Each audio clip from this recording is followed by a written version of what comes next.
السلام عليكم ورحمة الله وبركاته. ازيكم يا حبايبي؟ عاملين ايه؟ اهلا بيكم في قناة مامة سجا وادم. متنسوش لو اول مرة تشوفوا قناتي تعملوا اشتراك في القناة وتفعلوا الجرس كمان علشان يوصلكم اي فيديو جديد، تعملوا لايك للفيديو لو عجبكم وكومنت جميل كده علشان يحفزنا اكتر. النهاردة ان شاء الله الفيديو اول مرة ينزل على قناتي، فيديو مشتريات، والفيديو ده مشتريات ان شاء الله لتجهيزات رمضان او لخزين رمضان. كل سنة وانتم طيبين جميعا يا رب. فانا اشتريت شوية حاجات كده على قدنا الحمد لله، فانا هديكم بس فكرة وعشان بعد كده هنفرزهم مع بعض ان شاء الله. شايفين دي جوافة، بس طبعا الجوافة اللي هي الحمراء حلوة جدا وجميلة ما شاء الله يعني، وانا بحبها جدا في العصير. وطبعا انا جبت 4 كيلو ودول 2 كيلو يعني 6 كيلو، وكان الكيلو ب11 جنيه. تمام، طبعا انتوا عايزين بقى تشتروا بالجملة وكده براحتكم، لكن انا جبت بالكيلو.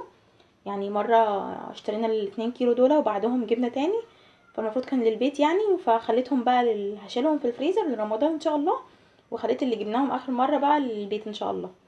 ف6 كيلو من الجوافة الكيلو ب11 جنيه، وجبت كمان 3 كيلو من الموز الكيلو ونص ب10 اهو. انا مش جايبة كتير ليه ومش جايبة كراتين او ثبت كده كامل على بعضه ليه، لان انا على طول بشتري وباخد الكويس اخليه للبيت، ولو في حاجه طريه مثلا كده ما ينفعش ان تقعد عشان ما تبوظش اكتر، بحطها في كيس على طول وارش عليها شويه من السكر واشيلها في الفريزر. بتنفعني في اوقات كتيره يعني. تمام، انا العصير طبعا برضو في رمضان بيبقى الواحد محتاجه كتير جدا، وغير رمضان برضو نشرب عصير على طول يعني. فدول 3 كيلو من الموز الكيلو ونص ب10.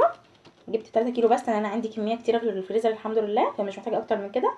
وطبعا زي ما بقول لكم لما بشتري موز بيبقى فيه حاجات مش كويسه بشيلها، فبيبقى عندي كميه كتيره مش محتاجه اشتري كميه كبيره خالص. وكمان جبت فراوله قبل كده، جبت 4 كيلو دول برضو 4 كيلو. جبت 4 كيلو كنت حابه اصورهم معاكم. في الحقيقه في اليوم ده كانت الميه قطعه، فبقيتها وقلت اصوره تاني يوم، خليتها وفضلت تاني يوم لحد ما دبلت خالص بنفس الطريقه دي. برضو دبلت خالص دي.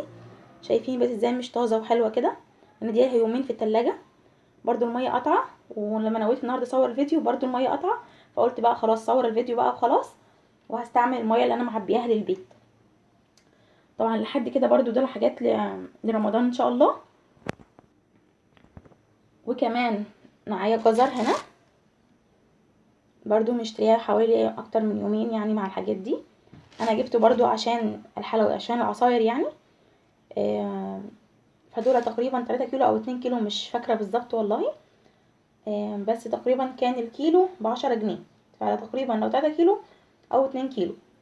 هشيله برضو في الفريزر، بس هشيل منه شويه للطبيخ يعني للاكلات، وشويه للعصير. وانا مش بحب اعمله سلق. طبعا انا هعمل معاكم كل فيديو مختلف مختصر عن التاني الواحده عشان تفهموا اكتر وتعرفوا اكتر كل حاجه بتفاصيلها.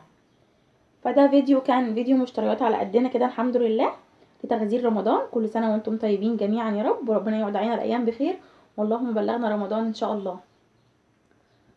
اتمنى يا رب الفيديو يعجبكم، الفيديو مش طويل. اتمنى يا رب الفيديو يعجبكم وينال رضاكم. لو الفيديو عجبكم ما تنسوش تعملوا لايك وتشتركوا في القناه وتفعلوا الجرس علشان يوصلكم كل ما هو جديد. اشوفكم ان شاء الله في فيديو جديد، وما تنسوش تعملوا لايك للفيديو عشان الفيديو يترفع. واشوفكم بقى في الفيديو اللي بعد كده هنخزن الحاجات دي مع بعضنا ان شاء الله. والسلام عليكم ورحمه الله وبركاته. باي باي.